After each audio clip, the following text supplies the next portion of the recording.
This historical trajectory of the Bosnian state is fundamentally carved into the unforgiving limestone of the Dinaric Alps, a formidable geological entity that preordained the region's long struggle for political independence.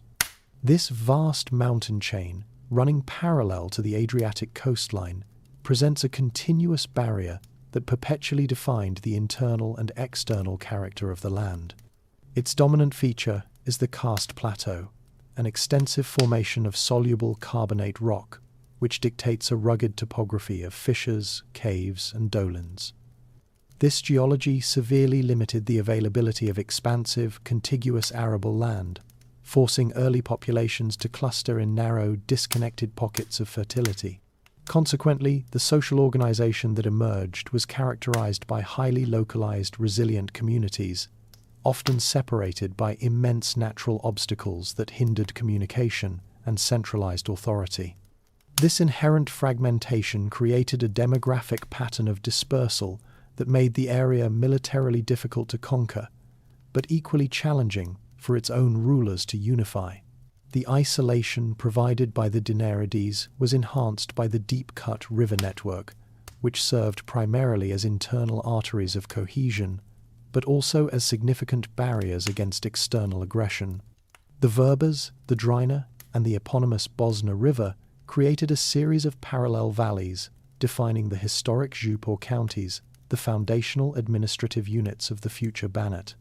The headwaters of the Bosna River, lying centrally within the massif, focused settlement inward, away from the coastal influences of Dalmatia and the vast plains of Pannonia to the north. These river valleys became channels for internal migration and resource exchange, but the speed of the currents and the surrounding terrain made them bottlenecks for any substantial movement of goods or armies. The rivers thus guarded access into the Bosnian core from all directions. The resultant geopolitical reality was one of perpetual insularity. The difficult terrain and lack of easily exploitable resources for transient armies meant that imperial powers, whether early Byzantines or later Hungarians, often preferred to assert only nominal suzerainty rather than engaging in costly, drawn-out military occupation. Any foreign commander attempting large-scale mobilization found logistics prohibitively complex, with supply lines stretching across unpredictable mountain passes and through hostile local strongholds.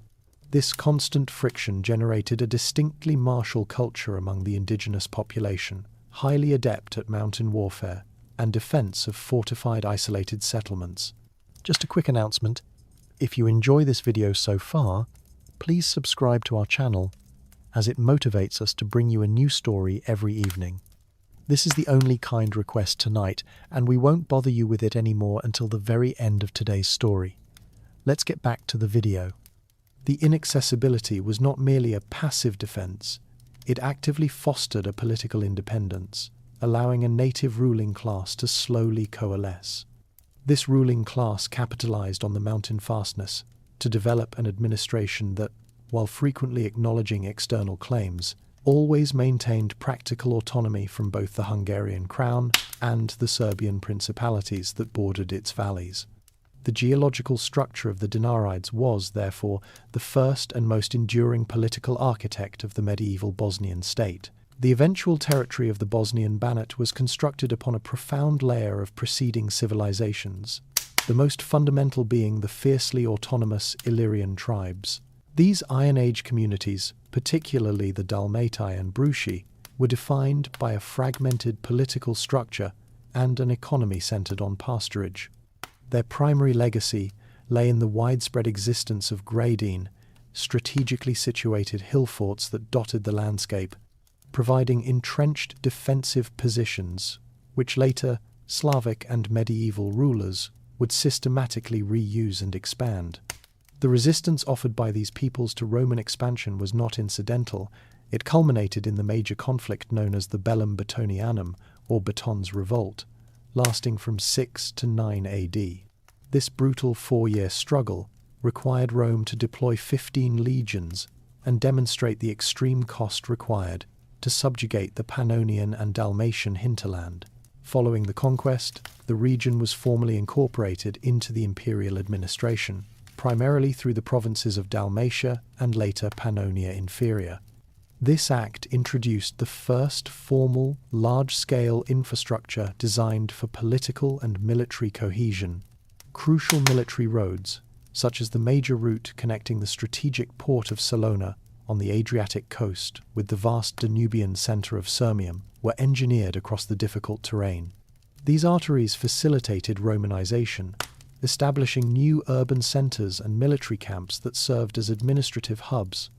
Concurrently, the Romans aggressively exploited the region's rich metallic deposits.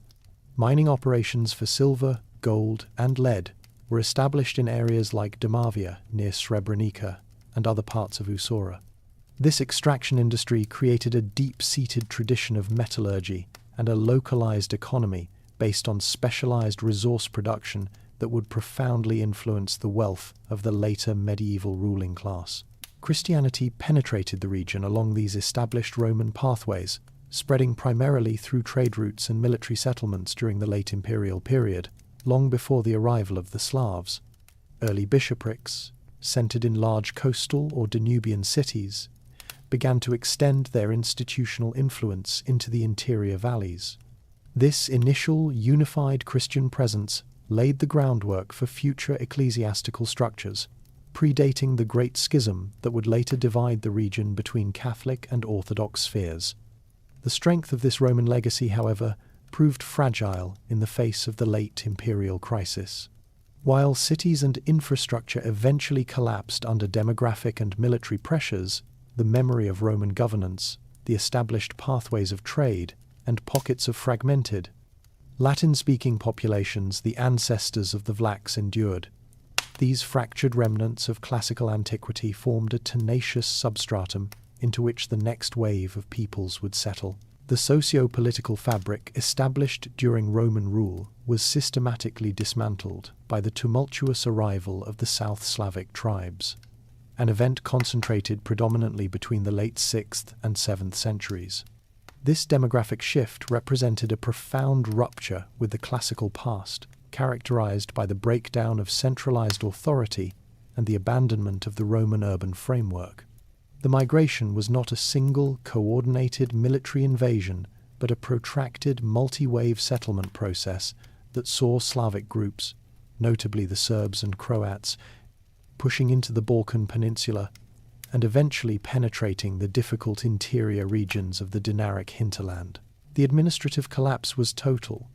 Roman cities were abandoned or significantly reduced in size, and the integrated network of military roads ceased to be maintained, functionally reverting the landscape to the fragmented, localized pattern of the pre-Roman era.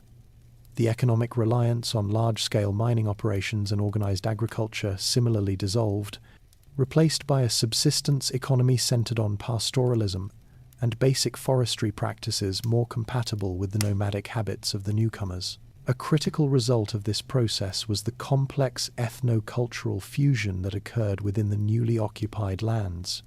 The migrating Slavs did not simply replace the existing populations, they settled alongside them. Significant pockets of Latin-speaking, Romanized inhabitants, referred to in later medieval sources as Vlachs, survived the upheaval. These groups, highly skilled in transhuman herding, retained aspects of their Roman-era language and legal customs. The resultant society became a composite, where Slavic linguistic and political structures became dominant, but cultural and genetic continuity with the native Illyrian and Roman-descended groups persisted. This interaction generated a social dynamic unique to the Dinarides, establishing a lasting symbiotic relationship between the dominant Slavic agriculturalists and the Vlach pastoralists. The earliest forms of political organization to emerge from this settlement chaos were known as Sclavinii, lands of the Slavs. These were loosely defined territorial tribal unions, characterized by decentralized leadership and centered on defensive positions and resource control rather than formal state boundaries. These entities, led by Župani, chieftains, were distinct political formations based on kinship and local power. In the interior where the future Bosnian Banate would form, these Sclavinii faced immediate pressure from stronger, consolidating polities on their periphery. namely the nascent Croatian and Serbian principalities. This pressure ensured that the Proto-Bosnian Sclavinii remained politically fluid, fiercely independent internally, yet perpetually subject to the fluctuating influence of their consolidating neighbours. These localized political cells, geographically defended and culturally resilient, were the raw material from which the first recognizable Bosnian state would eventually be constructed. The initial political crystallization of the interior Slavic territories first coalesced under the designation of Bosna, a term that surfaced explicitly in Byzantine records during the mid-10th century. This earliest known reference comes from the imperial treatise De Administrando Imperio, compiled by Emperor Constantine VII Porphyrogenitus, which geographically situates a small domain referred to as Horian Bosna, the region of Bosnia, within the complex mosaic of the nascent South Slavic polities. At this early stage, Bosna was not a unified independent state, but a geographically defined territory centered around the upper and middle course of the Bosna River, essentially a rugged borderland. This precise geographic placement perpetually subjected the region to the competing gravitational forces of its powerful, consolidating neighbours. To the west lay the expanding medieval kingdom of Croatia, with its focus on the Adriatic coast and Hungarian influence. To the east lay the Serbian Grand Principality of Raška, intermittently extending its authority across the Drina River and claiming suzerainty over the interior Župe. The history of the region for the following 2 centuries became defined by this shifting nominal authority. Bosnian rulers, who would eventually adopt the title Ban, a term of Avar origin, suggesting viceregal or provincial governance, frequently found themselves compelled to acknowledge the overlordship of either the Croatian king or the Grand Prince of Raška, depending on which power possessed temporary military superiority. However, the political reality often diverged significantly from these external claims of dominion. The rugged interior provided a crucial buffer, ensuring that foreign control rarely extended beyond the imposition of tribute or the occasional garrisoning of key strongholds. The local Bosnian chieftains consistently capitalized on the frequent warfare and succession disputes of their neighbors, timing their assertions of practical autonomy to coincide with periods of external weakness. This survival strategy, characterized by flexible loyalty and a commitment to internal management, became a defining tradition of the nascent Bosnian political identity. By the early 12th century, after the establishment of the Hungarian-Croatian personal union, the Hungarian crown emerged as the most consistent claimant to overlordship over the emerging Bosnian Banate. This relationship was generally formalized by the Hungarian king granting the title of Ban to a local noble or installing an appointee. This arrangement positioned Bosnia within the Central European feudal system, but it never truly erased the distinct local political structure. The Banate, therefore, began its existence as an entity where external legitimacy was frequently negotiated, yet its internal cohesion and actual administration remained fiercely local, utilizing the natural defenses of the dinaric system to forge an enduring practical independence despite the claims of imperial overlords. The transitional period from a fluid regional designation to an established political entity finds its initial clarity in the historical documentation of Ban Borić, the earliest Bosnian ruler attested by name. His appearance in historical records, circa 1154, marks a pivotal moment, shifting the region from being a collection of Slavic tribal territories to a formal, if still dependent, Banate. Boric's biography remains frustratingly opaque, originating not from internal Bosnian chronicles, which were sparse at the time, but from the records of the Hungarian royal chancellery, which claimed suzerainty. His recognized status confirms that, by the mid-12th century, internal Bosnian political consolidation had progressed to the point where an individual leader could effectively represent the territory to foreign powers. Boric's reign was immediately defined by his necessary engagement with the Arpad dynasty of Hungary, which had successfully formalized its claims over Croatia and, by extension, the Bosnian hinterland. This integration pulled Bosnia directly into the complex and often brutal sphere of Central European feudal politics. Boric's loyalty, however, was transactional and contingent. He participated actively in the Hungarian military campaigns, notably joining King Géza II's forces during their extensive wars against the Byzantine Emperor Manuel Komnenos. This involvement demonstrates a crucial aspect of early Bosnian statecraft. The Ban gained legitimacy and protection by serving his nominal overlord, while simultaneously ensuring that Hungarian focus remained external, thus preventing direct administrative interference in Bosnia itself. This alliance also provided Boric with significant resources and experience. Participation in large-scale feudal warfare offered access to advanced military strategies, organizational techniques, and, crucially, material wealth derived from plunder and royal grants. His cooperation allowed the nascent Banate to survive as a distinct unit, rather than being completely absorbed into the vast Hungarian territory. However, this period of external cooperation was abruptly terminated by the Ban's political collapse, possibly around 1163, following a major Byzantine victory over the Hungarian forces at Srebrenica. This defeat led to a temporary but significant shift in the regional balance of power, with the Byzantines claiming direct authority over Bosnia for a brief interregnum. Although Boric's direct rule was short-lived, his seminal role established three precedents for all subsequent Bosnian bans. First, the official, recognized title of Ban became the constitutional norm for the Bosnian ruler. Second, the Banate's external diplomatic existence was inextricably linked to the Hungarian crown. And third, the internal administrative continuity was always prioritized over external loyalty, allowing local authority to persist regardless of which great power nominally controlled the region. Boric, though a vassal, ensured that the Banate of Bosnia was perpetually on the political map. Ban Kulin ascended to power around 1180 following the death of the powerful Byzantine Emperor Manuel I Komnenos, a pivotal moment that created a regional power vacuum across the Balkans. His protracted reign, lasting nearly a quarter century, is historically distinguished by exceptional domestic stability and commercial expansion, a period later idealized as an era of peace and flourishing. Kulin's successful tenure was rooted in his adept management of foreign affairs, employing calculated diplomacy to balance the perennial territorial ambitions of the two major powers bordering the Banate, the Byzantine Empire and the Hungarian Kingdom. He achieved this balance by consistently minimizing overt antagonism, recognizing the shifting geopolitical realities, and preempting military confrontations that would have exhausted his limited resources. His diplomatic strategy toward the Hungarian crown, which claimed traditional suzerainty, was pragmatic.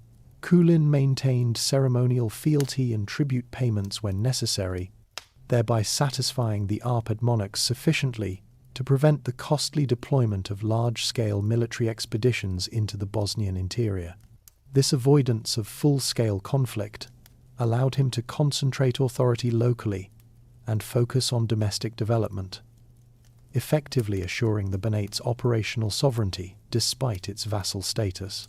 The most enduring evidence of this prosperity is the economic treaty signed with the wealthy maritime Republic of Dubrovnik, Ragusa. Issued in 1189, the Charter of Kulin is a document of profound constitutional and commercial significance, as it formally secured commercial rights and protections for Ragusan merchants operating within the Bosnian domain. This pact ensured that Dubrovnik traders could travel, trade, and reside freely throughout the Banate, with assured protection of their goods and persons, standardizing the legal environment for exchange. This standardization was transformative, directly linking the isolated dinaric economy to the vibrant commercial network of the Adriatic and the wider Mediterranean. The flourishing trade saw the export of Bosnian raw materials, notably silver, lead, and timber, resulting in an unprecedented influx of Ragusan currency and capital into the Banate. This stimulation of the local economy provided the fiscal foundation necessary for Kulin's long and stable administration, enhancing his personal power and encouraging the development of local trade centers. The charter is also celebrated as the earliest known surviving state document written in the Bosnian vernacular, utilizing a localized form of the Cyrillic script, signaling a subtle but clear assertion of cultural and administrative distinction. However, Kulin's success was momentarily threatened by the rise of a distinct local religious movement, historically known as the Bosnian Church. This heterodox sect drew the severe attention of the Catholic Church, specifically the papacy, which viewed Kulin's toleration of the movement as heresy. To avert the existential threat of a Hungarian-led Catholic crusade being organized against his land, Kulin masterfully negotiated a religious resolution. In 1203, at the Assembly of Belino-Polje, he convened with a papal legate and formally submitted to Catholic doctrine, pledging to reform the practices of the local clergy. This swift diplomatic concession satisfied Rome and the Hungarian Church, effectively neutralizing the foreign military threat and securing the continuation of his stable rule until his death around 1204. The religious crisis that emerged during the latter part of Ban Kulin's reign represented the first serious existential threat to the Banate's developing sovereignty. This challenge did not arise from a competing earthly power, but from the highest spiritual authority, the Roman Catholic Church. By the turn of the 13th century, the papacy, under Pope Innocent III, had become acutely concerned with reports alleging the widespread presence of heterodox belief within Bosnia. These beliefs, attributed to a localized sect that became known as the Bosnian Church, were associated by the Catholic establishment with the widespread Paterane and Bogomil heresies of the Balkans and Italy. Rome viewed Kulin's sustained policy of toleration toward these local clergy as direct support for heresy, a transgression that carried immediate and severe political consequences. The gravest consequence of this papal anxiety was the implicit threat of a crusade. Since Bosnia was nominally under the suzerainty of the fiercely Catholic Kingdom of Hungary, a formal papal declaration of heresy could authorize the Hungarian King Imre to invade and occupy the Banate under the banner of a religious war. This event would have meant the complete dissolution of Bosnian autonomy and Kulin's carefully constructed political stability. To preempt this invasion, Kulin orchestrated a swift and decisive diplomatic maneuver. In 1203, he convened an ecclesiastical assembly known as the Belino-Polje Abjuration, held near the river Bosna. This gathering brought together Kulin himself, the leadership of the alleged heterodox clergy known as the stećci or elders, and a papal legate dispatched by Pope Innocent III, John de Casamaris. The primary objective was not genuine theological conversion, but rather a performative and legalistic declaration designed to satisfy Rome's immediate demands and nullify the threat of military intervention. The Bosnian clergy, headed by a prior named Draža, formally submitted to the Roman Church, making a detailed declaration of Orthodox Catholic faith. They specifically abjured practices that Rome considered heretical. They vowed to build churches, accept the authority of the Roman bishop, administer sacraments, and read only the authorized Catholic scriptures. Furthermore, they agreed to abandon their practice of housing men and women together in religious houses, a custom that had particularly aroused suspicion of moral laxity among Catholic observers. Crucially, the document detailing this submission also placed the Bosnian Church directly under the jurisdiction of the Archbishop of Dubrovnik, bypassing the powerful and more politically motivated Hungarian Archbishop of Kalocsa. This swift, public and documented abjuration achieved its immediate political goal. The papal legate accepted the declaration, lifting the threat of a crusade and thereby securing the continued political independence of the Banat. However, the event at Belino-Polje did not resolve the underlying religious division. It merely postponed the confrontation. The submission was largely a strategic political concession, allowing Kulin to continue his stable rule without fundamental changes to the local religious establishment, ensuring that the issue of heterodoxy would persist to challenge future Bosnian rulers.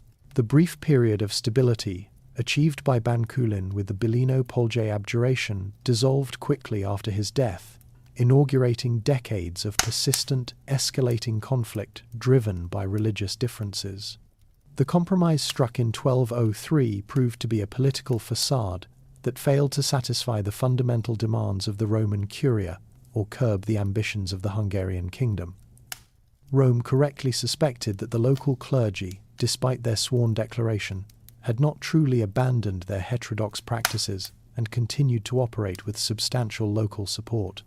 The papacy, now fully committed to stamping out all heresy within its sphere of influence, refused to let the Bosnian issue rest. Throughout the first half of the 13th century, successive popes renewed the religious offensive against the Banate. These actions were not purely theological, they were geopolitical instruments. By declaring Bosnia to be infested with heresy, the popes provided Hungary with a perpetual legal pretext for invasion. Each papal bull essentially sanctioned a new crusade, transforming Hungarian territorial claims into holy war obligations. This religious mandate offered the Hungarian crown two crucial advantages: moral justification for conquest and the promise of land and spiritual rewards for participating nobility. The political situation reached its nadir in the 1232. Pope Gregory IX, determined to establish a permanent Catholic hierarchy in Bosnia, successfully pressured Hungary's King Bela IV to take decisive military action. This pressure culminated in the dispatch of a formal military expedition known as the Bosnian Crusade, beginning in 1234. The Hungarian forces, comprising a large contingent of feudal cavalry and infantry, crossed the Sava River and attempted to penetrate the Dinaric mountain barrier. They successfully deposed the reigning Ban, Matej Ninoslav, who was a reluctant Catholic but found his political survival inextricably linked to the native heterodox church. However, the campaign rapidly deteriorated into a protracted, costly conflict. The Hungarian armies faced a combination of fierce, organized resistance led by local Bosnian nobles and the immense logistical difficulties imposed by the terrain. The local population, unified against the foreign Catholic invaders, offered no support to the Crusaders. The military objectives of establishing permanent strongholds and enforcing religious conversion proved unsustainable. The campaign eventually ended in disastrous failure for the Hungarians, demonstrating that while the papacy could initiate war, the mountainous territory itself ultimately rendered conquest unfeasible. This failure was further compounded by the massive Mongol invasion of Hungary in 1241, which forced the remaining Hungarian forces to withdraw entirely to defend their own collapsing kingdom. The Banate of Bosnia, battered but politically intact, temporarily regained its autonomy, having successfully defended its unique religious and political identity against the combined force of papal decree and Hungarian military power. The religious life of medieval Bosnia was dominated by the unique presence of the Ecclesia Bosniensis, or the Bosnian Church, a native ecclesiastical organization whose non-canonical status consistently challenged the Banate's external relationships.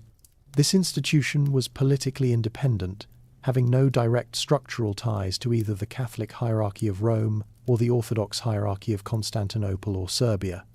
Its defining characteristic was its organizational structure, which mirrored the administrative divisions of the state. Its head was the Gide, a title meaning grandfather or elder, who presided over a council of 12 starci, or elders.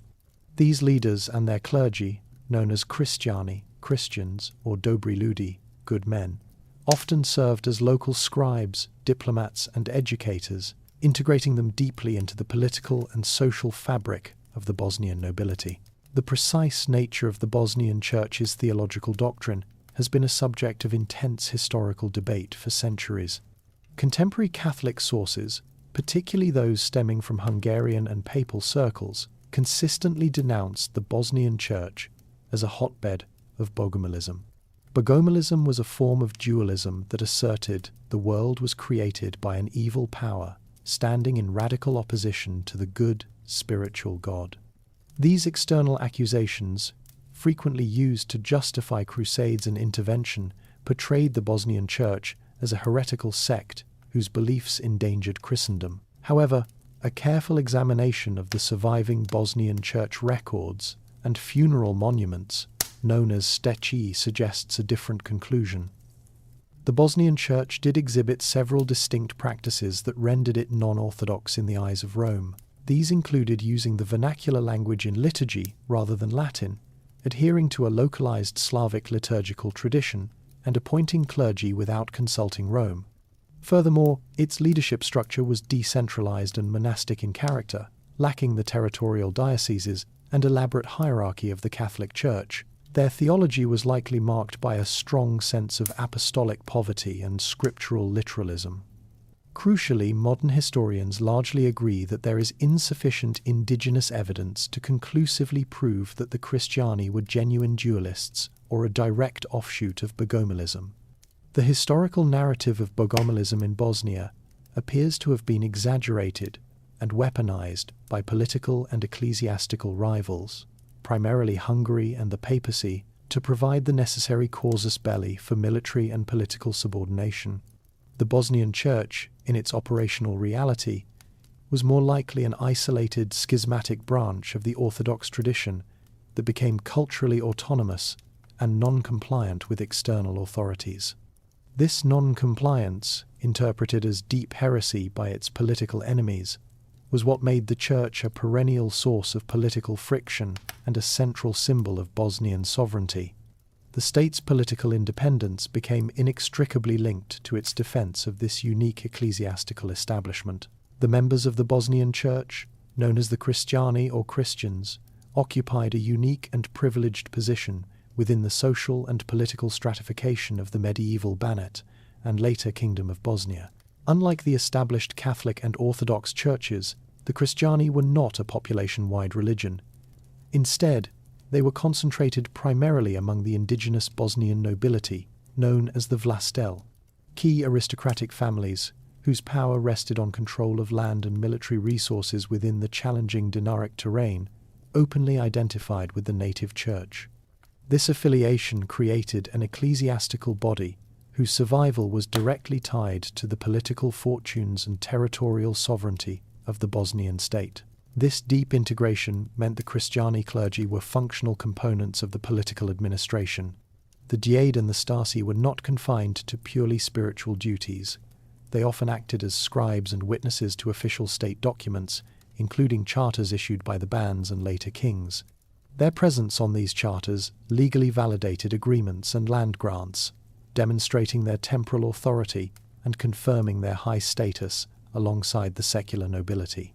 This gave the Bosnian Church an institutional role that no external religious body could replicate, cementing its place as a symbol of domestic political independence. This social consolidation of the Cristiani is tangibly reflected in the distribution and characteristics of the stećci, the monumental medieval gravestones found across Bosnia and Herzegovina.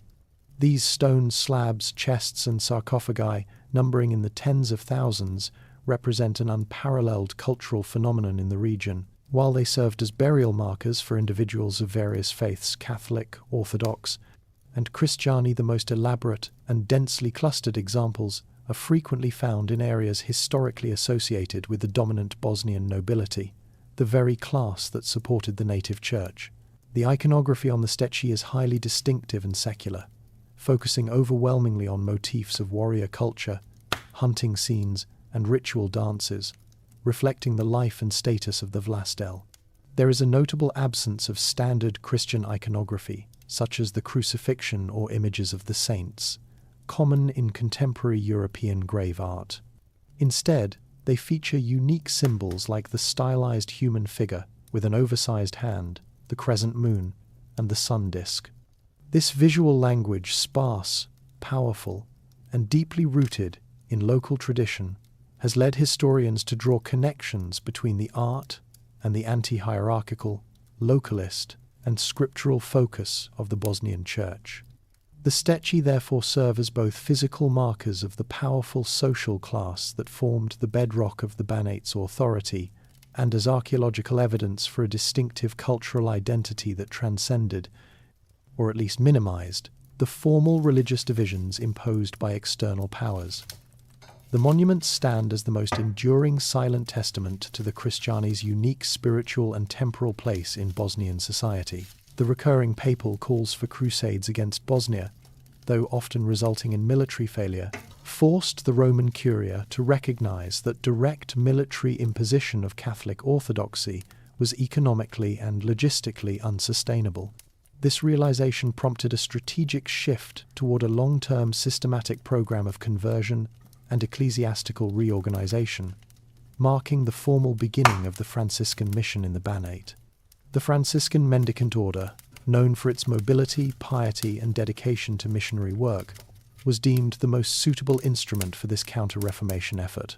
The arrival of the first Franciscan friars in Bosnia, which began in earnest in the late 13th century and intensified throughout the 14th century, initiated a profound and enduring cultural conflict. These friars entered a challenging religious landscape dominated by the native Bosnian Church, Ecclesia Bosniensis, and the growing influence of the Serbian Orthodox Church in the eastern and southern marches.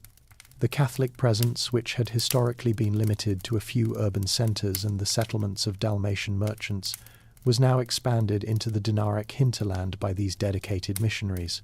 The Franciscan strategy was designed to supplant the Christiani clergy through superior organization and popular appeal. They systematically established monasteries, Franjevački samostani, in key locations, creating centers of worship and education that provided a tangible, structured alternative to the localized and decentralized Bosnian Church. They focused their efforts on winning over the population through preaching, administering sacraments, and providing basic education and charitable relief, often working directly among the peasantry rather than solely within the nobility. This sustained campaign led to several long-term structural changes. The papacy officially established the Bosnian Vicariate, granting the Franciscans exclusive authority to conduct missionary work and reorganize the Catholic ecclesiastical structure within the Banate. The political balance was intricate. Bosnian bands, needing Hungarian military support and fearing renewed crusades, often tolerated or nominally supported the Franciscan presence. However, they consistently prevented the Franciscans from fully dismantling the powerful political structure of the native church, creating an operational tension that persisted for generations. The cultural conflict was not solely theological, it was existential. The Franciscans represented a foreign, centralized authority, Rome, while the Christiani symbolized domestic, entrenched independence. The friars, by actively challenging the Bosnian Church's influence over the nobility and denying the legitimacy of the local clergy, directly undermined the political foundation of the Banate. Despite centuries of effort, the Franciscans never achieved complete success in eliminating the Ecclesia Bosniensis. Their mission, however, laid the permanent foundation for the modern Catholic population of Bosnia and Herzegovina, and ensured that, even in the heart of the Dinaric Mountains, the papacy maintained a tenacious, if often tenuous, foothold of Latin orthodoxy. The late 13th and early 14th centuries marked a critical period of vulnerability for the Bosnian Banate, culminating in its effective political subjugation by a powerful Croatian magnate family, the Stećci of Bribir. This episode illustrates the Banate's constant difficulty in transforming its internal autonomy into robust external sovereignty, perpetually remaining an attractive and vulnerable prize to its more powerful neighbours. The chaos surrounding the extinction of the Hungarian Arpad dynasty in 1301 created a power vacuum throughout the entire eastern Adriatic region, which the Stećci were keen to exploit. The central figure in this process was Pavel I Stećci of Bribir, a shrewd and ambitious nobleman who was already the Ban of Croatia and Dalmatia. Pavel recognized that the disintegration of centralized Hungarian authority offered him an unprecedented opportunity to establish a vast, semi-independent dominion stretching from the Adriatic coast deep into the Dinaric hinterland. In 1299, Pavel formally declared himself the Lord of Bosnia, Dominus Bosniae, effectively treating the Banate as a territory ripe for external acquisition. This claim was not purely rhetorical. Paweł had the military capacity and the aristocratic support necessary to enforce it. The internal struggles within Bosnia, exacerbated by succession disputes following the reign of Ban Prijezda II, provided Paweł with the necessary pretext for intervention. He established his brother, Mladen I Shubić, as the Ban of Bosnia. This action formalized the imposition of external authority, placing the Banate under the direct administration of a foreign non-native dynasty for the first time in over a century. The native Bosnian ruling family, the Kotromanići, were temporarily pushed to the periphery of power, maintaining control only over small remote portions of the original Banate core. The period of Shubić rule, lasting roughly from 1299 until 1322, was marked by several critical structural changes. The Shubići focused on consolidating control over the territory's economic assets, particularly the lucrative mining operations and the trade routes connecting them to the Dalmatian ports, which they already controlled. They exerted significant pressure to enforce Catholic orthodoxy, aligning with papal policies to justify their rule and suppress the influence of the native Bosnian Church, often citing the need to eradicate heresy as a religious mandate for their military control. This period demonstrates that, without a strong, unified native ban, Bosnia's strategic location and mineral wealth made it an irresistible target for neighboring feudal lords. The imposition of Shubić rule was eventually challenged not by the weakened native dynasty, but by the reassertion of centralized Hungarian authority, which resented the creation of such a powerful and independent client state. The eclipse of the Kotromanić dynasty, though temporary, underscored the fragility of the Bosnian state structure during periods of regional instability. The restoration of the native Bosnian dynasty to power began in earnest with Stjepan II Kotromanić, whose reign from 1322 to 1353 represents a critical period of territorial expansion and sovereign consolidation. Stjepan's rise was strategically timed, capitalizing on the centralized authority of Charles I of Anjou, the new Hungarian king, who was determined to crush the powerful, quasi-independent dominion established by the Shubići in Croatia. Stjepan initially functioned as a loyal Hungarian vassal, but shrewdly exploited the internal Croatian noble feuds, particularly those directed against the Shubici's Mladen II, to secure his own position and expand his territorial base beyond the original Bosnian core. Stjepan II immediately directed his attention westward and southward, capitalizing on the political disarray among regional lords. He annexed the fertile lands of Donji Kraji and Zavrushje, pushing the Banate's frontier toward the Adriatic. His most significant territorial gain was the acquisition of a crucial strip of the Dalmatian coast, extending between the rivers Cetina and Neretva. This bold maneuver provided the Bosnian state with its first direct access to the sea, offering vital maritime trade connections, and fundamentally altering the Banate's geopolitical standing from a purely landlocked entity to a coastal power.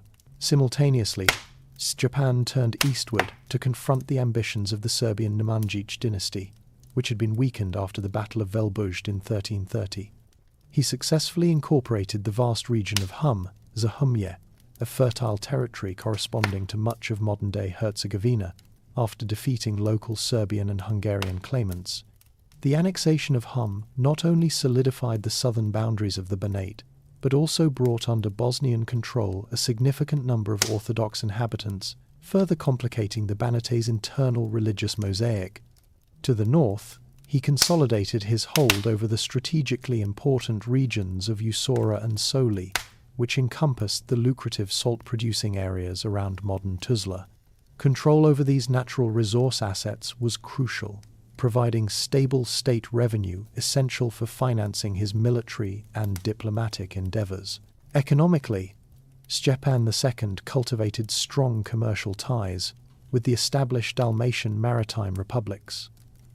He granted significant privileges to the Republic of Ragusa, Dubrovnik, ensuring that their wealthy merchant caravans could safely travel deep into the Dinaric hinterland in exchange for regular duties and customs payments. Furthermore, his reign saw the opening and exploitation of new mineral deposits, particularly silver and lead mines, which attracted skilled Saxon miners and generated an unprecedented flow of hard currency into the state treasury. This newfound wealth financed the expansion of the Ban's administration and his foreign policy. Finally, Stjepan II solidified his diplomatic position by arranging a marriage for his daughter Elizabeth to Louis I of Hungary in 1353. This dynastic union with the powerful Hungarian Angevins, who were now becoming a dominant force in Central Europe, granted him the legitimacy and protection necessary to maintain his substantial territorial gains. By the end of his reign, Stjepan II had nearly tripled the size of the Bosnian state, transforming it from a peripheral buffer territory into a major unified power in the Balkan Peninsula, laying the direct groundwork for the future establishment of the kingdom. The reign of Ban Stjepan II Kotromanić marked a pivotal economic and diplomatic transformation for the Banate, elevating its status from a volatile buffer state to a prosperous regional power. This economic expansion was not merely incidental. It was the deliberate result of state policy focused on exploiting the region's immense mineral wealth. Before Stjepan II, Bosnia's resources were largely untapped in an organized manner. He reversed this by encouraging the systematic opening and development of new silver and lead mines, most notably in regions that would become famous, like Srebrenica and Fonica. This initiative required attracting specialized foreign expertise. Stjepan II actively invited skilled Saxon miners, stećci, who possessed the advanced deep vein mining techniques necessary to extract silver efficiently. These Saxon communities were granted favorable legal privileges and self-governance within their settlements, ensuring a stable, technically proficient workforce. The result was a dramatic and unprecedented flow of hard currency into the Banate's treasury. This silver, often minted into local coinage or used for commerce, served as the indispensable economic foundation for Stjepan II's territorial gains and administrative apparatus. This influx of capital solidified the Banate's economic viability, differentiating it from the subsistence-level agrarian economies of many neighboring principalities. The Ban's diplomatic policy mirrored his economic acumen, focusing on securing the state's long-term survival through a carefully orchestrated alliance with the rising Hungarian power. Recognizing that military conflict with the Hungarian Angevins was unsustainable, Stjepan II opted for a political union. The culmination of this strategy was the marriage of his daughter, Elizabeth of Bosnia, to Louis I, King of Hungary and Poland, in 1353. Louis I, later known as Louis the Great, was one of the most powerful monarchs in Central Europe, and this dynastic union instantly secured Bosnia an exalted status within the European political hierarchy. This marriage was more than a mere formality. It provided Stjepan II with the indispensable legitimacy and military guarantee required to maintain control over his newly acquired territories, particularly those seized from the stećci and other Croatian nobles. The alliance granted him effective immunity from most external threats, and ensured that, while theoretically still a vassal of the Hungarian crown, his Banate operated with nearly complete sovereign freedom. The prosperity generated by the mines directly funded the diplomatic efforts and the maintenance of loyal noble support necessary to navigate these complex feudal relationships. Thus, Stjepan II skillfully translated mineral wealth into political capital, concluding his reign having achieved an extraordinary geopolitical balancing act that established Bosnia as a substantial and financially robust entity within the Balkans.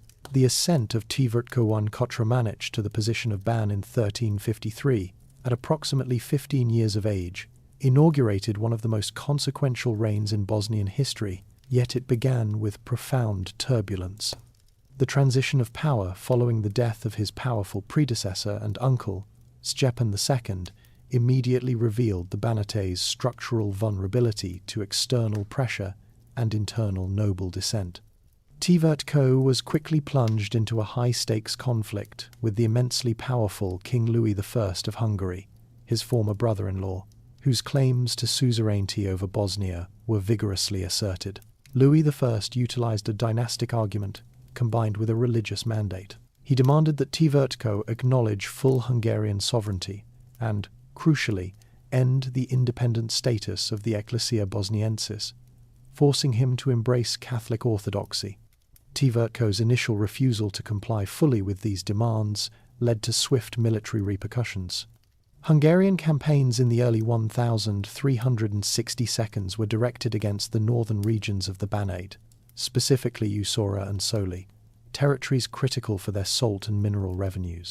The military conflict exacerbated existing fissures within the Bosnian political landscape. The powerful and ambitious native nobility, always a precarious foundation for central authority, seized the opportunity presented by external invasion to advance their own regional power. A full-scale revolt erupted in 1366, spearheaded by one of Tvrtko's own trusted župans, Vukak Hrvatinić. This internal coup proved successful, resulting in the immediate deposition of Tvrtko and his mother Jelena, who acted as his regent and chief advisor. The Ban was forced into temporary exile, demonstrating the acute fragility of the central authority even during the formative stages of the state. Tvrtko's response to deposition was pragmatic and politically cold.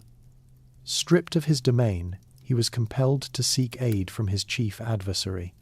He fled to the Hungarian court of Louis I, appealing for assistance not as a defiant vassal, but as a legitimate ruler betrayed by his own rebellious subjects. This maneuver was a textbook exercise in political survival, Louis I preferring a weakened but recognized vassal to a fully independent usurper, provided the necessary military support. Tvrtko's return to power was financed and secured by Hungarian forces, a stark reminder that even the most aspiring Bosnian rulers were ultimately dependent on managing the caprices of their far more powerful neighbour. The terms of this restoration further underscored his nominal subordination. Tvrtko was forced to cede significant tracts of the newly conquered Hum region to Louis I, providing the Hungarian king with a territorial gain and a formal concession of authority. The initial period of Tvrtko's reign was thus defined by existential military struggle, diplomatic humiliation, and the brutal reality of an unstable internal aristocracy.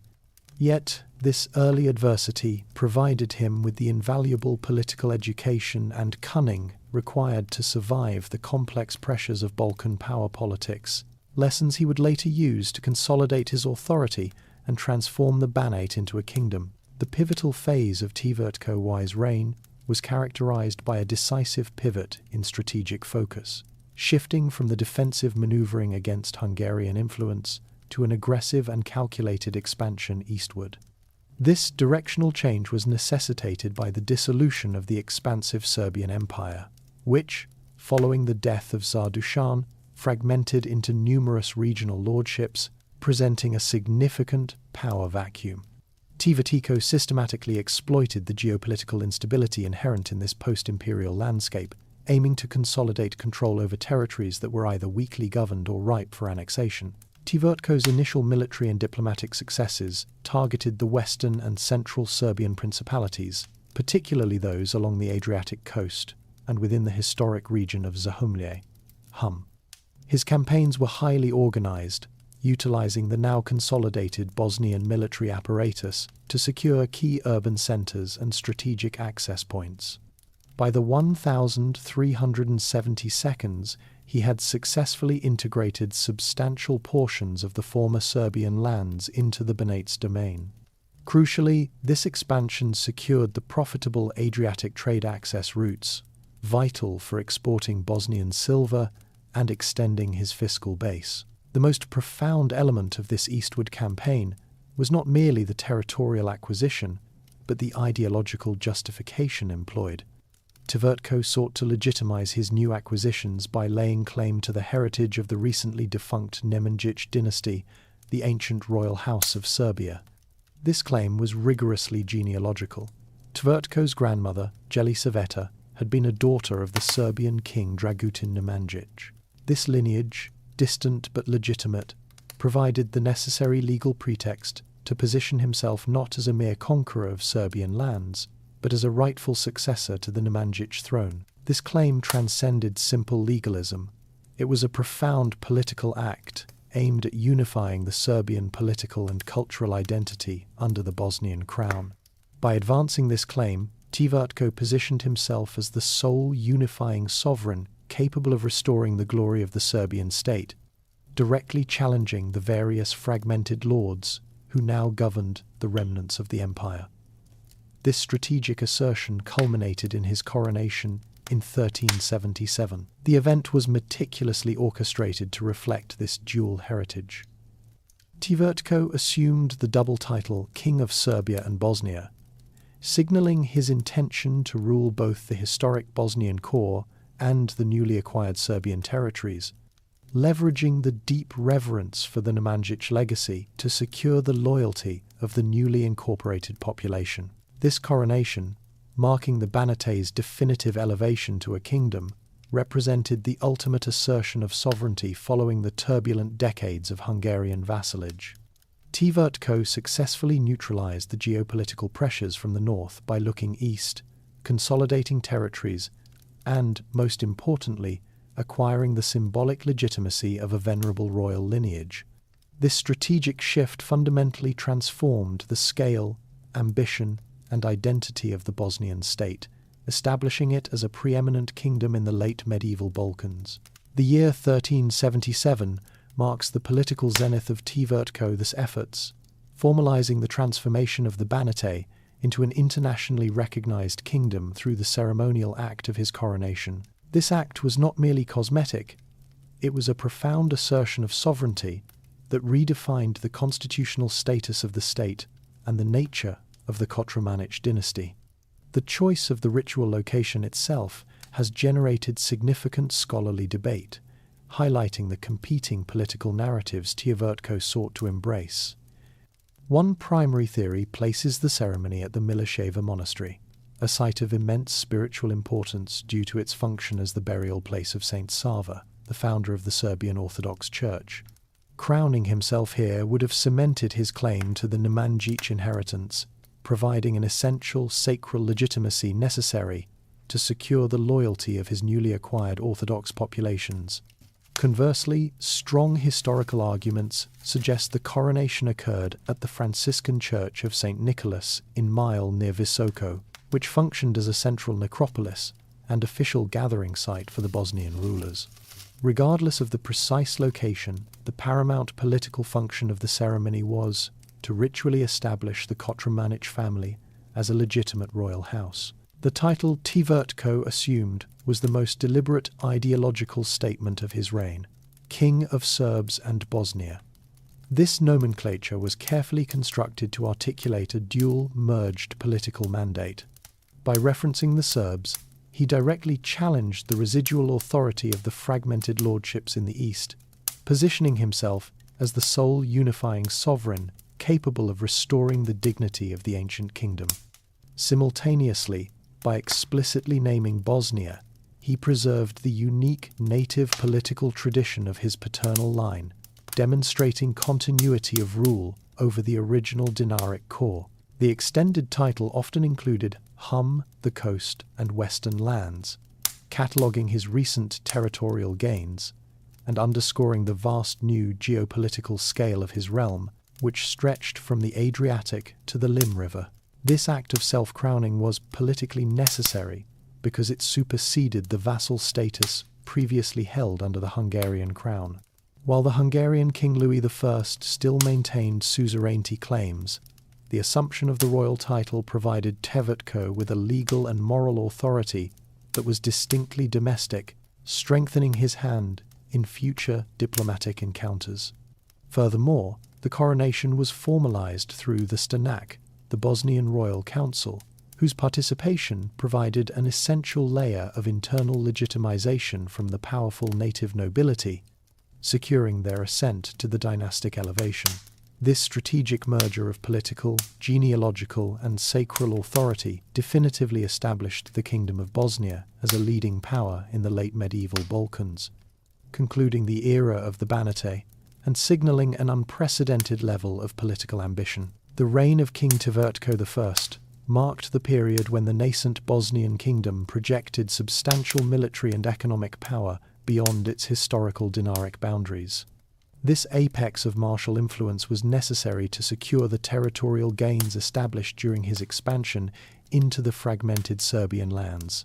The most significant external threat during this era was the burgeoning military power of the Ottoman Empire, whose presence in the Balkans shifted regional dynamics toward an existential conflict. Bosnia's direct military engagement with the Ottomans occurred in the late 14th century. Recognizing the threat, Tvrtko supported regional Serbian lords in their defensive efforts, but the most important defensive action occurred on Bosnian soil. In 1388, a substantial Ottoman raiding force, led by Lala Shahin Pasha, penetrated the southern regions of the kingdom, specifically Bileća, modern Herzegovina. Tvrtko's forces, under the command of his two leading military officers, Vlatko Vuković and Radić Sanković, decisively engaged the invading contingent. The Battle of Bileća resulted in a conclusive victory for the Bosnian army, forcing the Ottomans into a rapid, costly retreat. This achievement was of immense strategic value, demonstrating that the Bosnian state possessed the necessary tactical command and disciplined troops to repel large-scale Ottoman incursions. The victory provided the kingdom with critical prestige, proving its status as a bulwark against the Ottoman advance in the Western Balkans. Beyond territorial defense, Tvrtko aggressively pursued policies to maximize the kingdom's financial independence, primarily by challenging the established maritime commercial dominance of the Republic of Dubrovnik. The Venetian-backed city-state held a near-absolute monopoly over the transit and export of valuable Bosnian mineral products, especially silver, effectively restricting the kingdom's direct access to lucrative overseas markets. To circumvent this powerful economic barrier, Tvrtko initiated the strategic foundation of a new coastal settlement.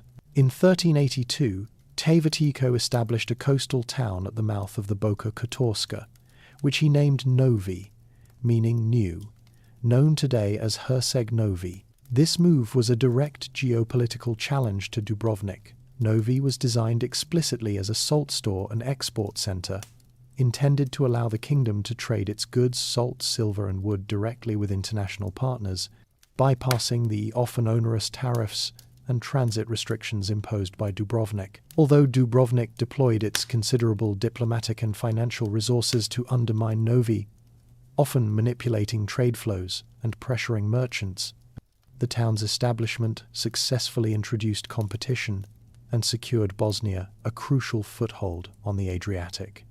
This commercial assertion, paired with the demonstrable military capacity shown at Bileća, confirmed the Kingdom of Bosnia's position as the leading sovereign power of the Western Balkans. The elevation of the Bosnian state to a kingdom necessitated the development of a more formalized and complex central administration designed to project the authority of the Kotromanić dynasty across a newly unified and expanded territory. The royal court, centered at locations such as Bobovac or Kraljiva Suceska, served as the constitutional and ceremonial hub, reflecting the sovereign's newfound prestige.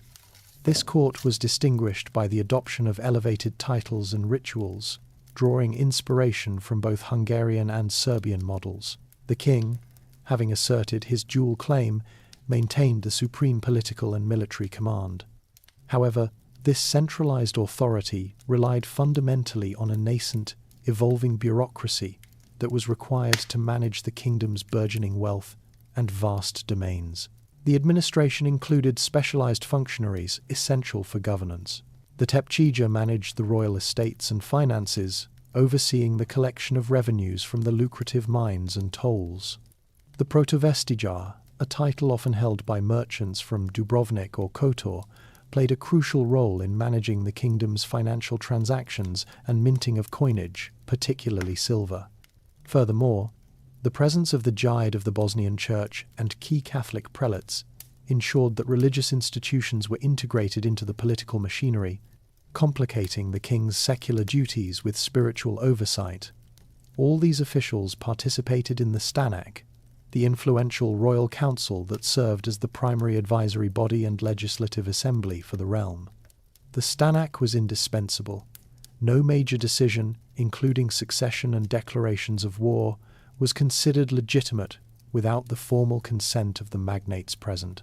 Crucially, the consolidation of the kingdom simultaneously enhanced the power of the most prominent regional aristocratic families, resulting in a persistent structural tension within the state. The king's authority was absolute only in theory. In practice, the real power was decentralized, resting heavily on the loyalty and military contribution of the great Veliki Vlasteli, great lords. Families such as the Hrvatinici, Kosache, and Pavlovici commanded enormous, nearly sovereign territories that often extended across the original Banate and into newly annexed regions. These lords possessed vast hereditary lands, maintained their own military forces, collected taxes, and administered justice largely independent of direct royal interference.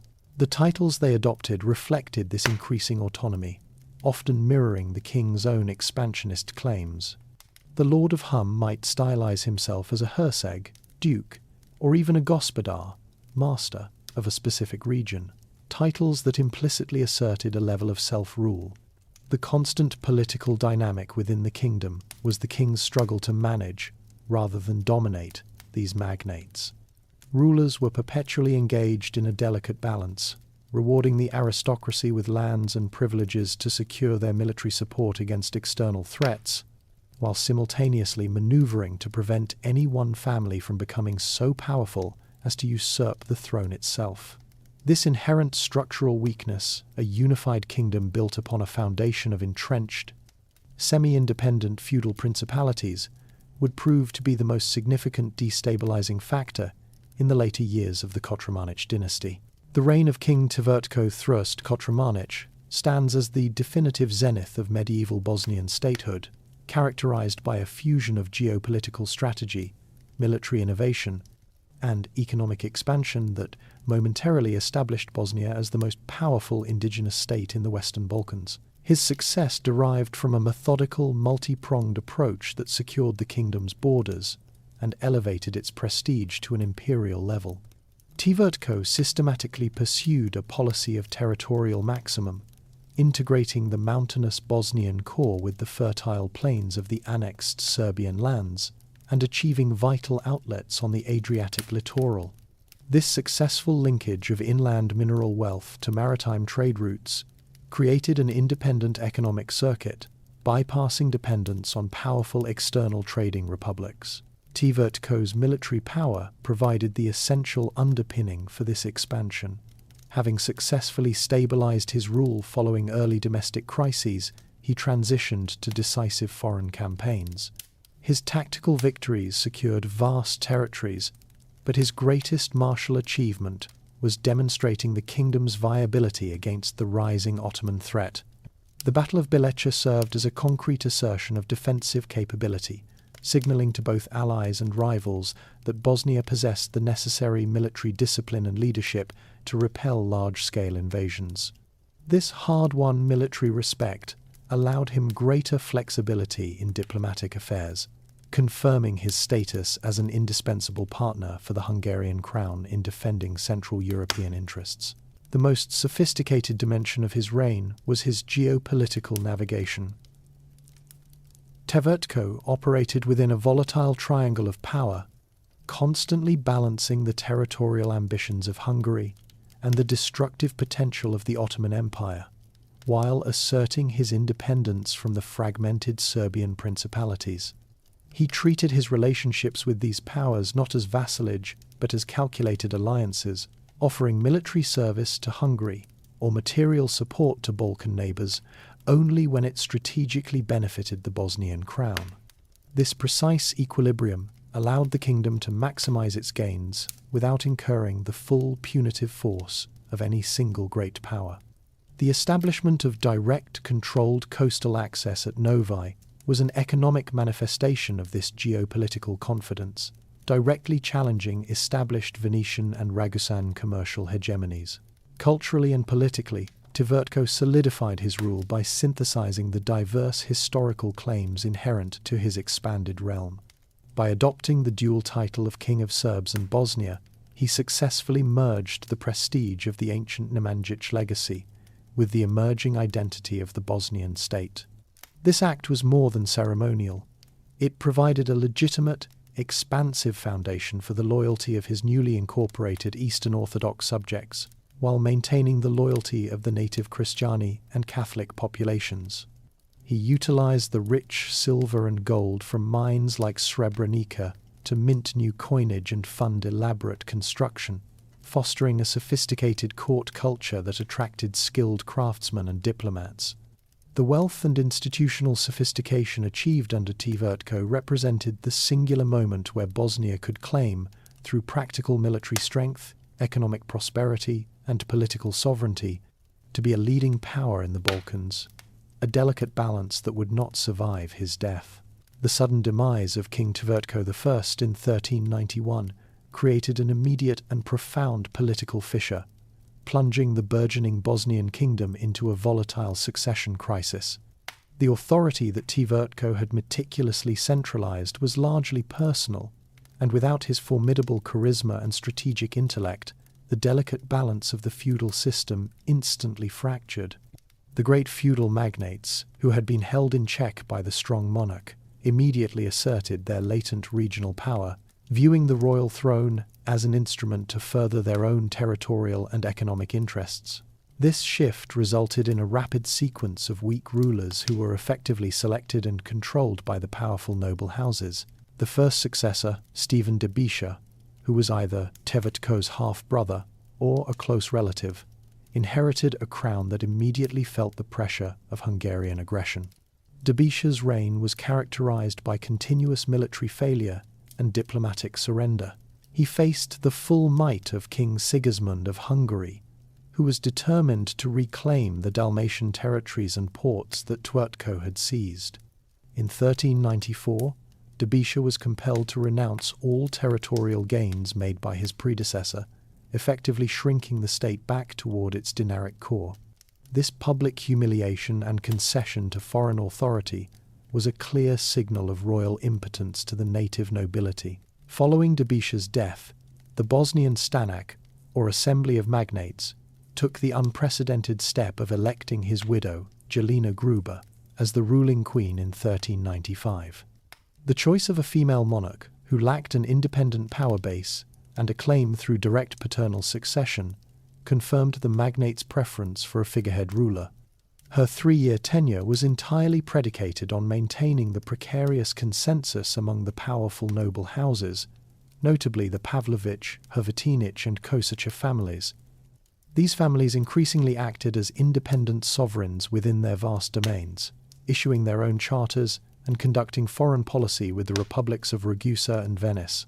The next ruler, Stephen Ostoja, elected by the Stanak in 1398, proved to be another pawn in the hands of the aristocracy. His rule was not a continuous monarchy but a turbulent cycle of deposition and restoration, directly reflecting the ephemeral alliances and rivalries of the magnates.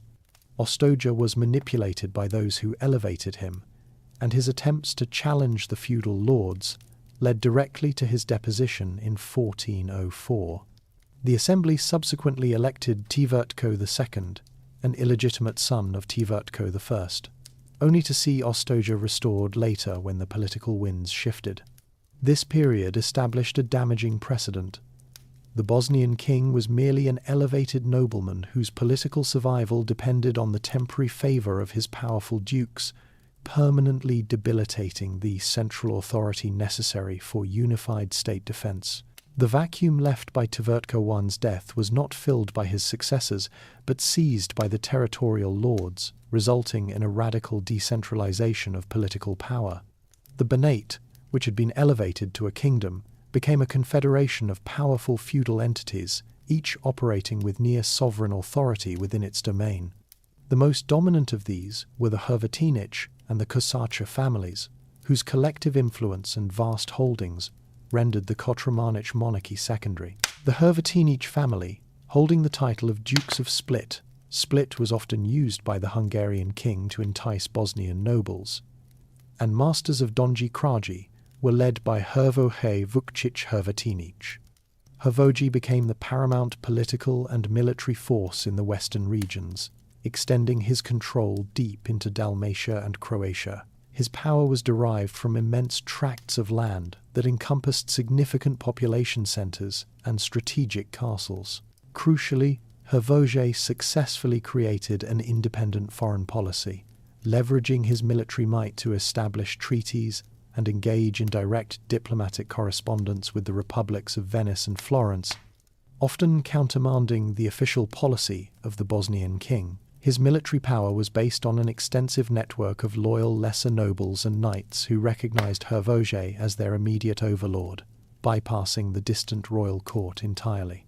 In the eastern regions, power rested with the Kosacha family, exemplified by Sandalj Hranić Kosacha. Sandal's domain, centered in the region of Hum, later Herzegovina, and extending into Podrinje, controlled the vital trade arteries connecting the silver mines of Srebrenica and Fonica to the Adriatic coast, particularly the nexus at Dubrovnik. This control over extractive resources and commercial transit provided the Kosacha family with liquid wealth unparalleled in the kingdom, funding private armies and extensive diplomatic ventures.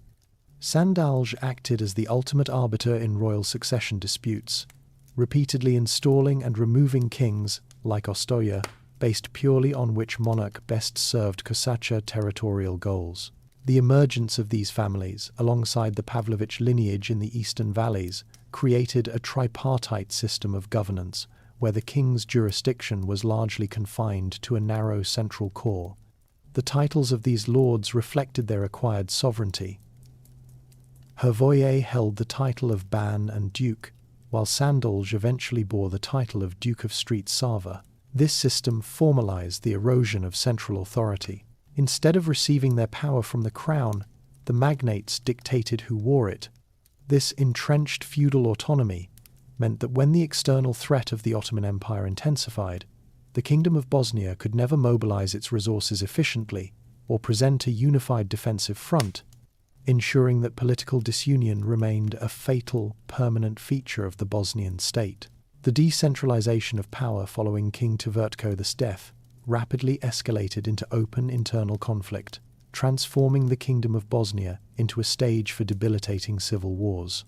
This environment of perpetual domestic instability directly created opportunities for the external power of the Kingdom of Hungary to assert its long-held claims of suzerainty.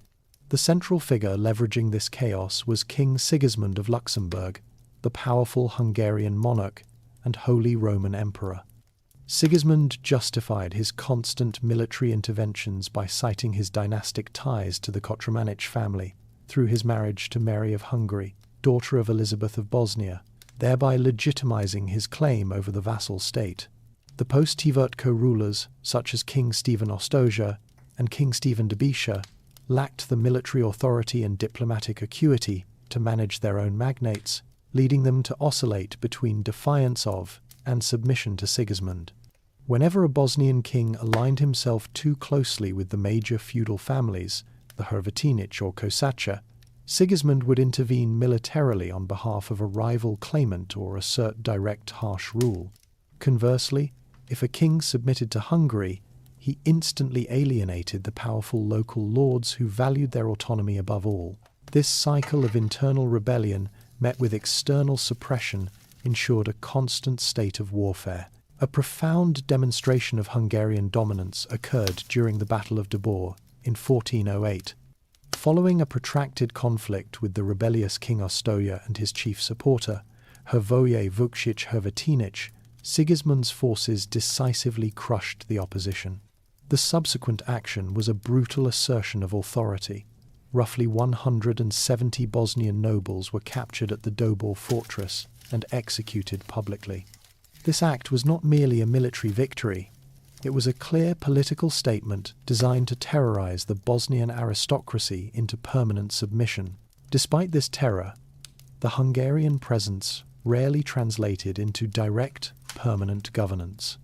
Bosnia became instead a military chessboard, with key strategic fortresses and territories being temporarily occupied by Hungarian garrisons or administered through appointed Hungarian bands. Yet these occupations were highly localized and often short-lived. The Hungarian presence was generally limited to the northern frontier regions of Usora and Soli. The great Bosnian magnates, rather than being crushed, simply adjusted their loyalties and strategies. They learned to appeal to Sigismund when it served to depose a weak king they disliked, only to turn against Hungarian garrisons once the immediate crisis was resolved.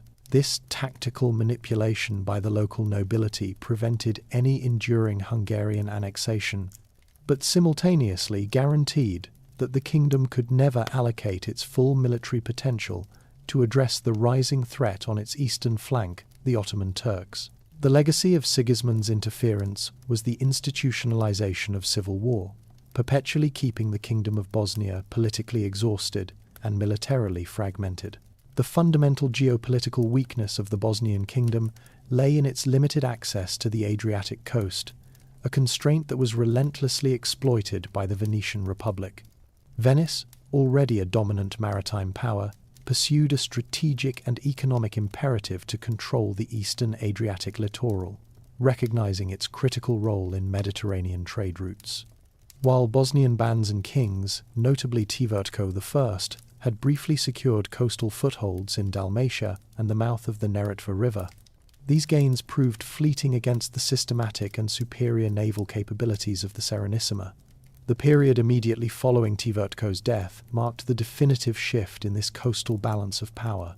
Venice capitalized directly on the succession crises and the internal civil wars that plagued the Bosnian state from the 1392 onward.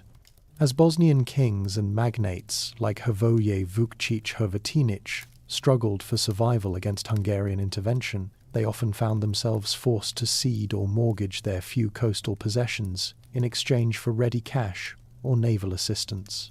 This strategy by local Bosnian lords was fundamentally short-sighted, trading crucial long-term economic and strategic assets for immediate, temporary military relief.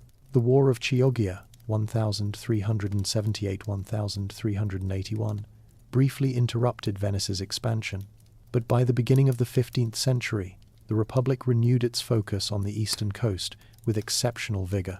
The 1409 sale of Dalmatia by Ladislaus of Naples to Venice for 100,000 ducats marked a crucial legal-political turning point, though it only formalized an already expanding Venetian control. Over the next 2 decades, Venetian forces aggressively consolidated their grip, capturing key cities like Split, Trogir, and Šibenik. Bosnia's rulers, distracted by Hungarian incursions and internal feudal conflicts, proved incapable of mounting any sustained resistance necessary to protect the coastal flanks. The loss was particularly acute in the Hum region, which today comprises much of Herzegovina. Although the influential Kosacha family frequently controlled the Neretva River estuary and its hinterland, their internal rivalries often precluded a unified defense against Venice. The crucial towns and ports were permanently annexed, effectively sealing the Bosnian kingdom off from direct, secure access to the sea. The commercial impact was profound.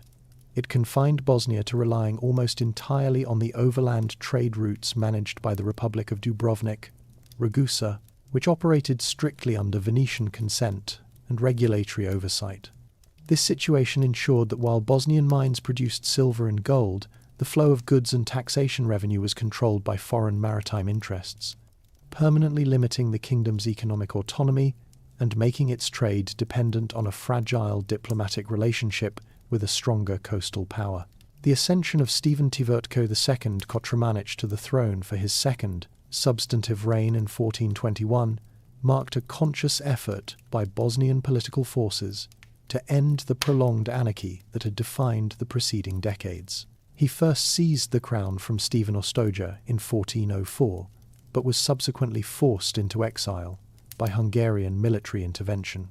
His return in 1421, following the death of Sigismund's puppet king, Stephen Ostojic, was facilitated by a political consensus among certain magnates and strong diplomatic support from Louis I of Anjou, King of Hungary. This second reign was thus not a matter of charisma, but a carefully engineered political necessity designed to provide a predictable centre of governance. Tvrtko II's foreign policy immediately recognized the transformed geopolitical landscape of the Balkans. The primary strategic challenge was no longer merely Hungarian claims to suzerainty, but the increasing and immediate military presence of the Ottoman Sultanate. Unlike his short-sighted predecessors, the king understood that absolute military victory against either great power was unattainable, necessitating a sophisticated policy of managed concession and calculated loyalty.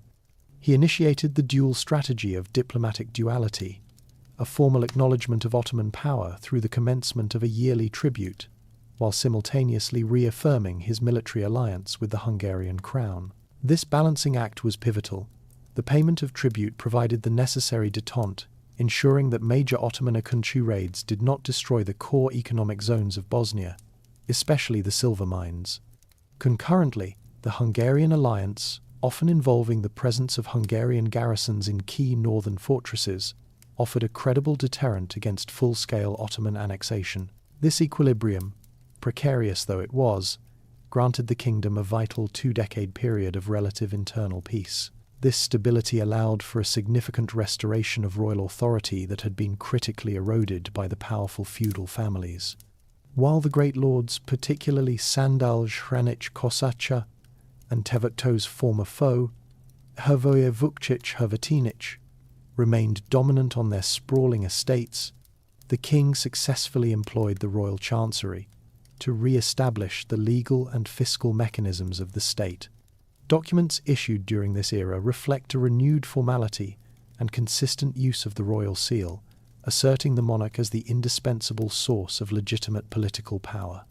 Furthermore, the resumption of stable coin issuance, utilizing the wealth generated by the Bosnian mines, provided a tangible symbol of state competence and economic recovery that previous, short-lived rulers could not sustain. A notable feature of this period was Tvrtko II's diplomatic reliance on the Republic of Dubrovnik, Ragusa. Recognizing the Republic's neutrality and its pivotal role in the trans-Balkan trade economy, the king often used Ragusan envoys as intermediaries in negotiations with both the Sultan and the Hungarian court.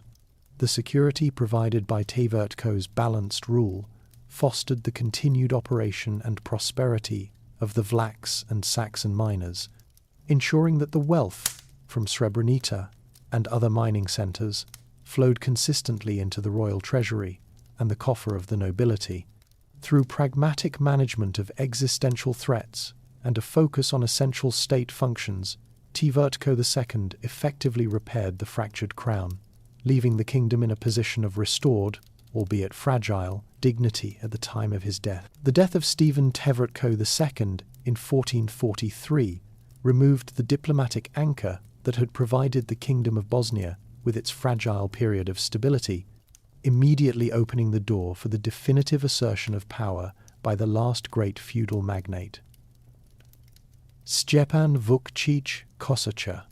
Stjepan was not merely a territorial lord, he was the head of the Kosacha family, whose domains sprawled across southeastern Bosnia and the entirety of Hum, a territory encompassing the Neretva River Valley, large sections of the Adriatic hinterland, and extending into modern Montenegro. His control over this vast region effectively rendered him a sovereign power, whose resources and armies often eclipsed those of the central Bosnian crown.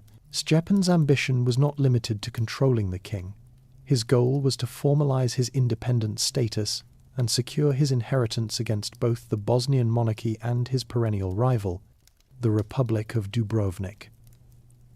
His emergence coincided with the disputed succession of Stephen Tomasz, whom Stjepan refused to recognize, initiating a localized civil war that further bled the kingdom's resources just as the Ottoman threat intensified.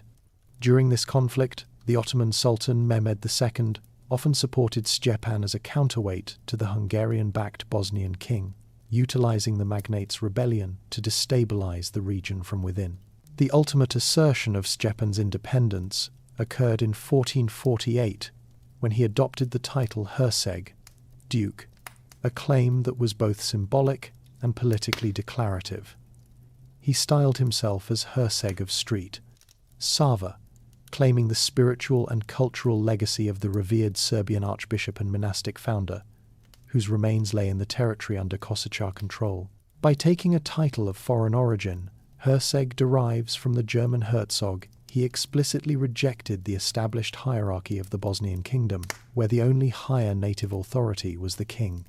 This act effectively declared his sovereign status and established his domain as a geopolitical entity separate from the Banate. The permanent consequence of this unilateral proclamation was the naming of the region itself. The lands under Stjepan Vukčić Kosačar's control, particularly the mountainous coastal regions, became known colloquially as Hercegova Zemlja, the Duke's land, which was eventually shortened to Herzegovina. This moment formalized the internal political fragmentation of the Kingdom of Bosnia, demonstrating that the crown no longer possessed the requisite authority to prevent its wealthiest and most powerful subjects from acting as independent rulers. Stjepan Vukčić Kosačar's vast territory, with its lucrative salt and timber exports and access to the Adriatic through the trading hub of Novi, Herceg Novi, provided him with the necessary fiscal resources to maintain this defiance, illustrating how economic control directly enabled political separatism during the kingdom's final years. His reign confirmed that while a nominal king might still sit on the throne, the real sovereignty in the Dinaric heartland lay fractured among the great feudal houses. The arrival of the Ottoman military apparatus in the Balkans fundamentally redefined the security paradigm for the Kingdom of Bosnia. Unlike the dynastic conflicts with Hungary or the commercial rivalries with Venice, the Ottoman presence represented a non-European extra-feudal power with objectives transcending territorial acquisition. The initial incursions into Bosnia were orchestrated primarily by the Akunca light cavalry units, designed for rapid, deep penetration into foreign territory. These were not forces of conquest in the initial phase, but instruments of strategic destabilization and terror. Their mobility allowed them to bypass the established Hungarian and Serbian defense lines with impunity, using the Dinaric valleys as vectors for swift advance and retreat. The primary goal of these early raids was multifaceted, focusing on resource extraction and intelligence gathering. The Akunca targeted the most economically valuable assets, the silver mines of Srebrenica and Fojnica, and the rich livestock herds of the inner valleys. These raids were conducted with calculated brutality, maximizing plunder and captives without committing to the logistical burden of holding territory. Capturing Bosnian subjects to be sold into slavery or recruited into the Sultan's service served the dual purpose of generating revenue and systematically depopulating strategic frontier zones, thereby weakening the kingdom's long-term military manpower. Crucially, the early Ottoman presence also functioned as a sophisticated form of geopolitical intelligence. Each raid provided the Sultanate's command structure with precise data on Bosnian defences, the locations of noble strongholds, and the quality of the main road networks connecting the Bosnian core with Dalmatia and the Hungarian frontier. This methodical accumulation of topographical and military knowledge was essential for planning the much larger, permanent campaigns that would follow decades later.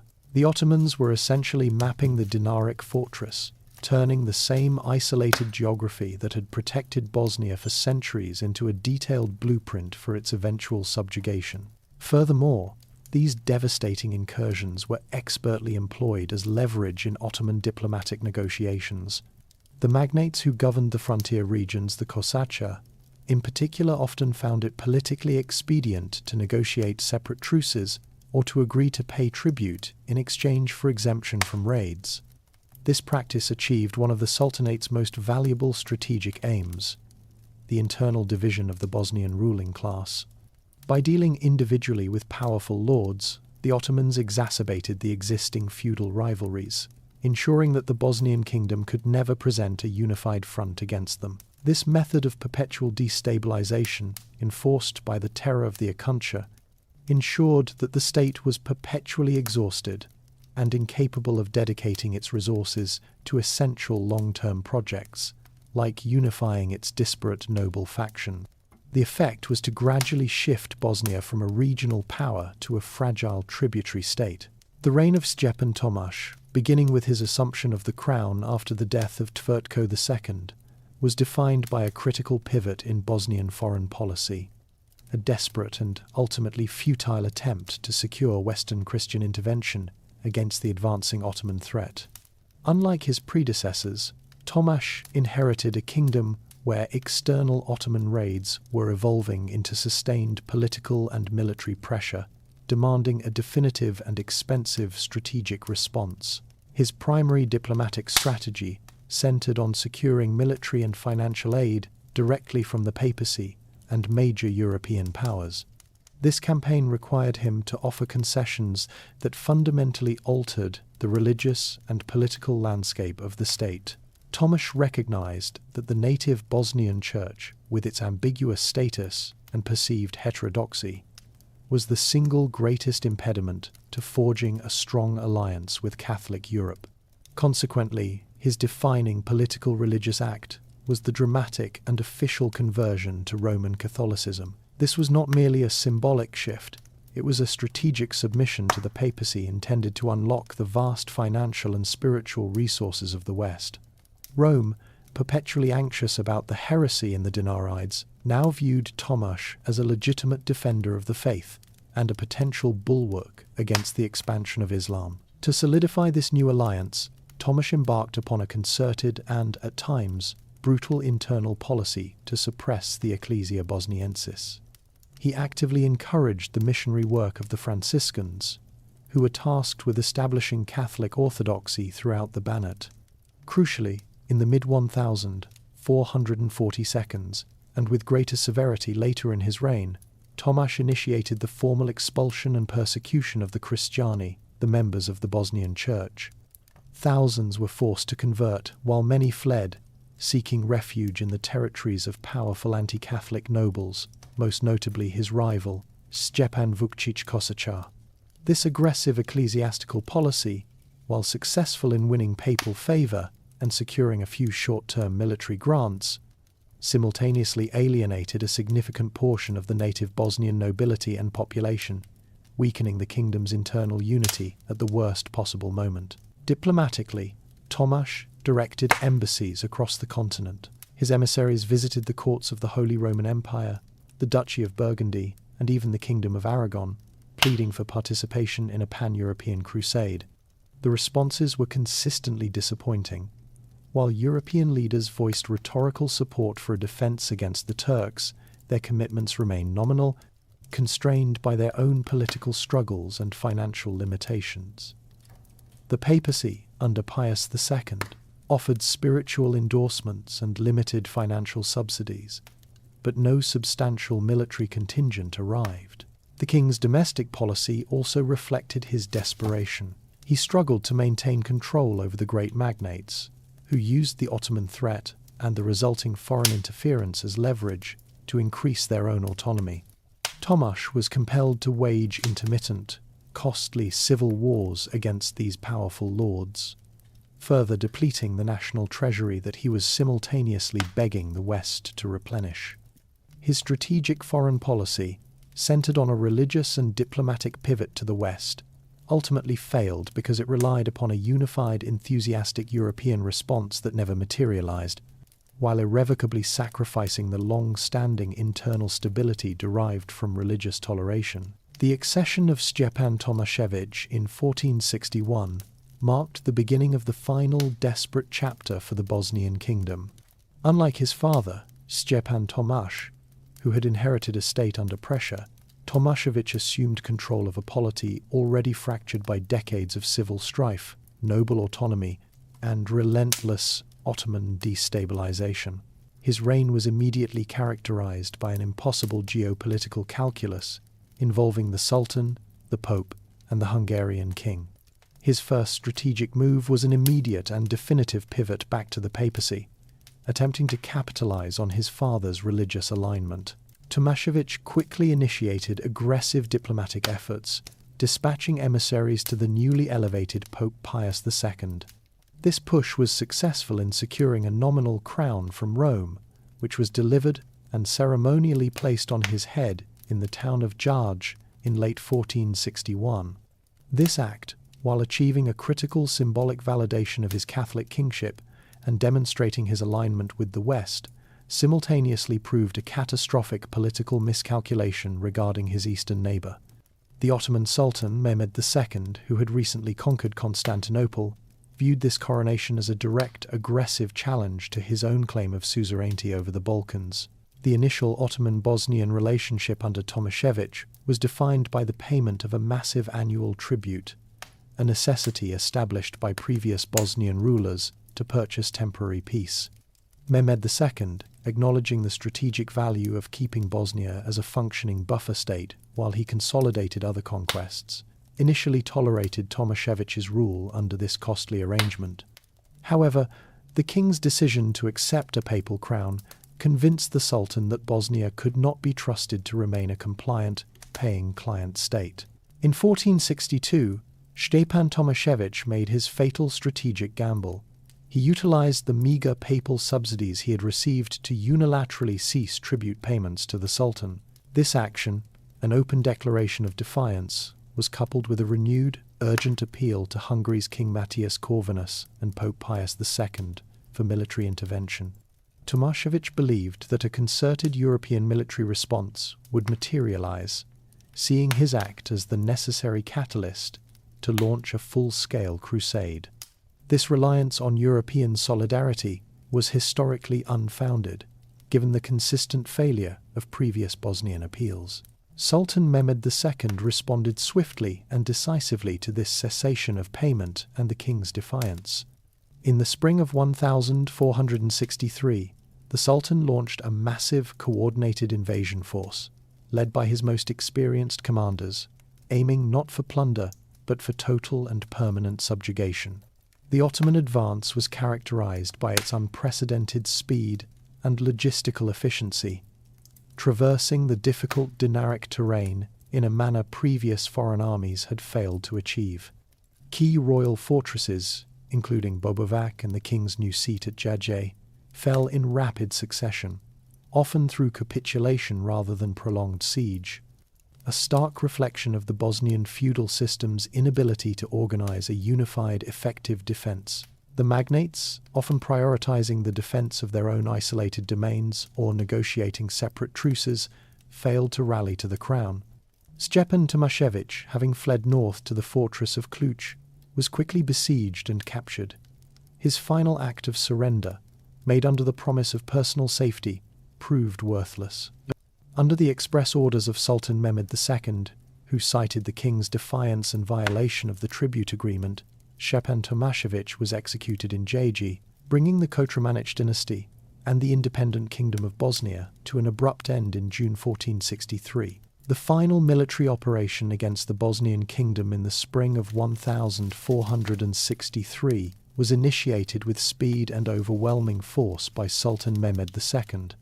Having received news of King Stjepan Tomašević's definitive act of defiance, the cessation of tribute, the Sultan personally led a massive, well-organized invasion force aimed at immediate and permanent conquest.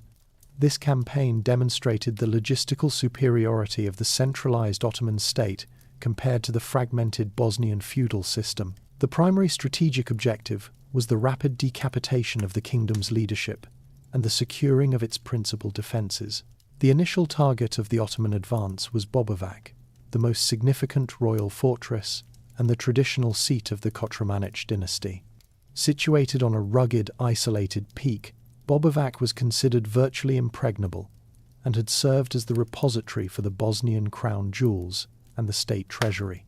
Its defenses were formidable, designed to withstand protracted siege warfare. However, the castle's prolonged resistance was undercut by the psychological impact of the swift Ottoman advance and the internal disunity within the kingdom's defense establishment. The fortress's commander, Prince Radak, chose to capitulate almost immediately upon the arrival of the Ottoman siege engines and the Sultan's main army.